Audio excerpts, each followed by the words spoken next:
Bonjour à tous, bienvenue pour ce nouveau point sur votre épargne. On va s'intéresser aujourd'hui au secteur du luxe. On a eu les résultats trimestriels qui ont été publiés récemment.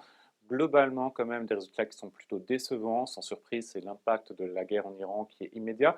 Mais attention, on a un sujet qui est un peu plus structurel sur ce secteur d'activité, à savoir qu'on est en pleine transformation. Pendant très longtemps, les valeurs du luxe étaient des valeurs de bon père de famille, avec un bon pricing power et également, bien sûr, avec un relais de croissance du côté de la Chine.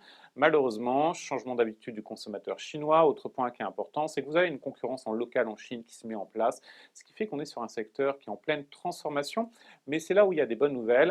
Malgré tout, du point de vue de certains segments dans le luxe, ça s'en sort plutôt bien. On a deux segments notamment qui sont plutôt en bonne santé. Celui des soins beauté, si on regarde notamment Sephora, une très forte croissance au niveau des ventes. Le groupe appartient à LVMH. Et l'autre point, c'est tout ce qui concerne bijouterie, joaillerie, c'est un autre segment qui continue de bénéficier d'un vrai attrait des consommateurs.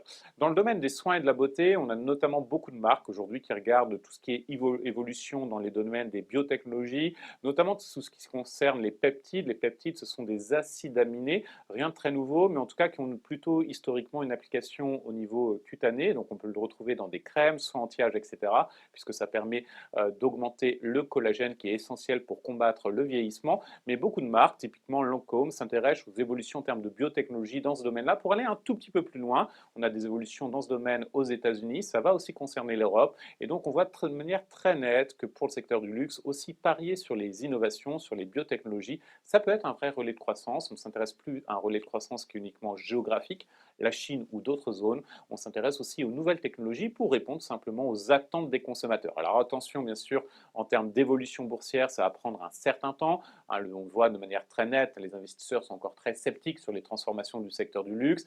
On le sait, ça prendra du temps, mais ça redeviendra très certainement des valeurs qui vont offrir du rendement, et ça, c'est certain.